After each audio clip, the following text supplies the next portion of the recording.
राजनाथ सिंह ने अजीत पवार के निधन पर दुख जाहिर किया है। अजीत पवार के निधन के बारे में जानकर बेहद दुख हुआ। अजीत महाराष्ट्र के विकास के लिए समर्पित रहे। अजीत पवार के परिवार, शुभ चिंतकों के प्रति संवेदना।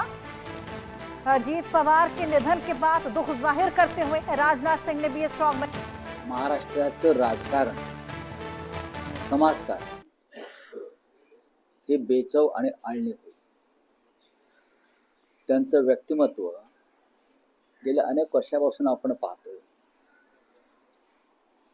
दिलखुलास, रोखठोक,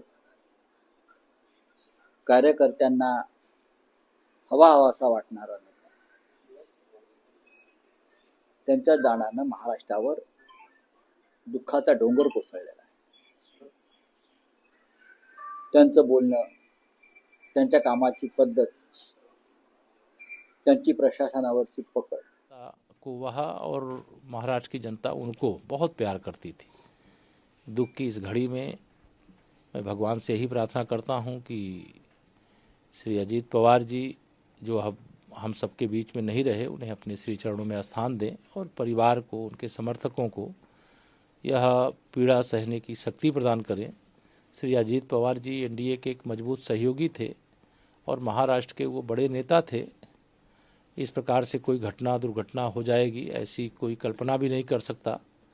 लेकिन चुनाव प्रचार के लिए वह बारामती क्षेत्र में गए थे और बता रहे हैं कि लैंडिंग के समय विमान दुर्घटनाग्रस्त हो गया. वह और उनके साथ जितने भी लोग विमान में सवार थे, उनका दुखद निधन हुआ है. मैं अजीत पवार जी और जो भी उस दुर्घटना में मारे गए उनको अपनी विनम्र श्रद्धांजलि अर्पित करता हूं और भगवान से बारंबार प्रार्थना करता हूं कि उन्हें अपने चरणों में स्थान दें. उनके परिजनों को, महाराष्ट्र की जनता को यह दुख सहने की सामर्थ्य प्रदान करें.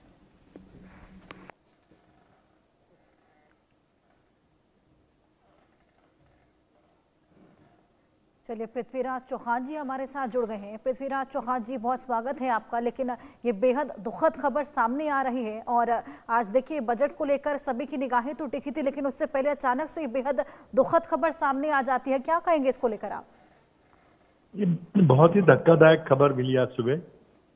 महाराष्ट्र में स्थानीय इकाइयों के जिला परिषद के चुनाव चल रहे हैं.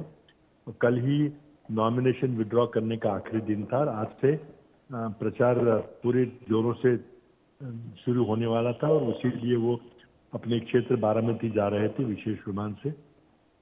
जब यह हादसा हुआ है, महाराष्ट्र की राजनीति पे इसका बहुत ही गहरा असर पड़ेगा, क्योंकि महाराष्ट्र सरकार के एक डिप्टी सीएम के रूप में जो 3 दलों की साझा सरकार है, उसका एक इम्पोर्टेंट पार्ट अजित पवार की एनसीपी पार्टी थी.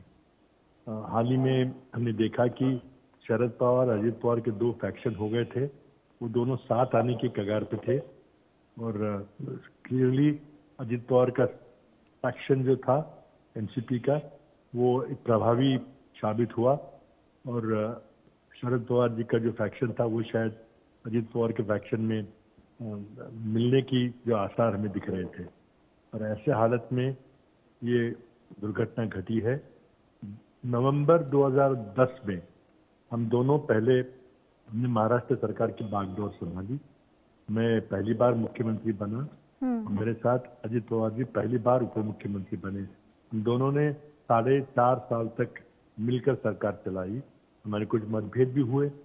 वो काफ़ी इम्पल्सिव लीडर थे, काफ़ी डिसाइसिव लीडर थे और कई बार जब कानून का उल्लंघन होते दिखता था तो उनको रोकना पड़ता था. और इसी दौरान एक बार उन्होंने गुस्से में आकर उप मुख्यमंत्री पद का इस्तीफा देकर वो बाहर निकल गए. लेकिन उनको फिर समझा कि हमने फिर वापस 10-15 दिन के बाद उन्होंने फिर से अपना काम संभाला था. आज हम एक दूसरे के राजनीतिक विरोधक थे, लेकिन उनकी काबिलियत के बारे में कोई दो राय नहीं थी. महाराष्ट्र को उनसे बहुत बड़ी उम्मीदें थी. महाराष्ट्र के मुख्यमंत्री बनने की उनकी काबिलियत थी, बनने वाले थे, बन सकते थे, लेकिन हालात को कुछ और ही मंजूर था. बिल्कुल, वाकई. और जिस तरीके से ये सभी जानते हैं कि उनका